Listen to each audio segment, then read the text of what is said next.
বৈষম্য বিরোধী আন্দোলনে নিহত রিকশা চালক তুহিন হত্যা মামলার গ্রেফতার নারায়ণগঞ্জের সাবেক মেয়র ডক্টর সেলিনা হায়াৎ আইভির রিমান্ড শুনানি 7 জুলাই অনুষ্ঠিত হবে। সোমবার দুপুরে নারায়ণগঞ্জের সিনিয়র জুডিশিয়াল ম্যাজিস্ট্রেট মঈনুদ্দিন কাদিরের আদালতে রিমান্ড শুনানি অনুষ্ঠিত হয়। এ সময় শুনানিতে ভার্চুয়ালি উপস্থিত ছিলেন আইভি। পরে উচ্চ আদালতে জামিন শুনানির আবেদন স্থগিত থাকায় 7 জুলাই রিমান্ড শুনানির নতুন তারিখ নির্ধারণ করেন আদালত।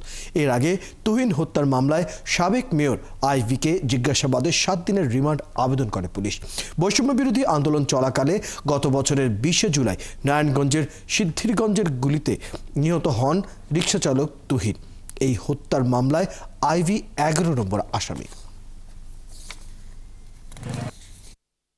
আমরা সর্বোচ্চ 7 দিনের পুলিশ রিমান্ড দাবি করেছিলাম, যেহেতু অপোজিশন আসামিপক্ষের আইনজীবীরা বলেছেন তিনিরা মহামান্য সুপ্রিম কোর্টে হাইকোর্ট বিভাগে জামিনের প্রেয়ার দিয়েছেন, জামিনটা পেন্ডিং আছেন শুনানি। সেজন্য বিজ্ঞ আদালত উভয়পক্ষের শুনানি আনতে রিমান্ড শুনানি আগামী জুলাই মাসের 7 তারিখে রেখেছেন। ওই তারিখে ইনশাআল্লাহ শুনানি হবে।